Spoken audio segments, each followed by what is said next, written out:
জলপাইগুড়ির বিশ্ব বাংলা ক্রীড়াঙ্গনে হয়ে গেল ৬৬তম জেলা আন্তঃক্লাব অ্যাথলেটিক্স মিট। জলপাইগুড়ি জেলা ক্রীড়া সংস্থার উদ্যোগে দুদিন ব্যাপী এই প্রতিযোগিতায় মোট ৫৫৬ জন অ্যাথলিট অংশগ্রহণ করেন। প্রতিযোগিতায় ৮৮টি ইভেন্ট হয়, এছাড়াও ছিল ৬টি রিলে ইভেন্ট। জলপাইগুড়ি সদর, ধূপগুড়ি ও মালবাজার মহকুমার মোট ২০টি ক্লাব অংশ নিয়েছিল এই প্রতিযোগিতায়। টুর্নামেন্টে চ্যাম্পিয়ন হয়েছে রায়কতপাড়া ইয়ং অ্যাসোসিয়েশন।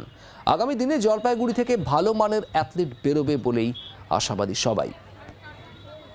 ভালো উৎসাহ আছে এবং আরো ছেলে মেয়ে আসবে, আমরা আশা করছি। এদেরকে উৎসাহ দিয়ে আমরা একটা জায়গায় পৌঁছানোর পরে এদের দেখে আরো নতুন নতুন অ্যাথলেটরা এই এরিয়াতে আসবে।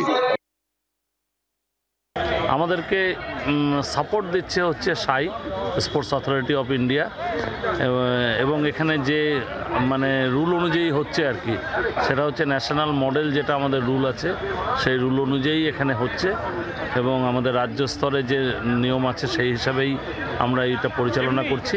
এখানে যারা সফল হবে তাদেরকে আমরা রাজ্যে প্রতিনিধিত্ব করতে পাঠাবো।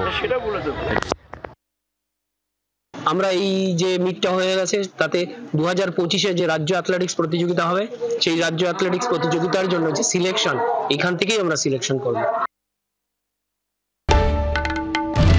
বাংলার আওয়াজ, বাঙালির আবেগ, জি 24 ঘন্টা।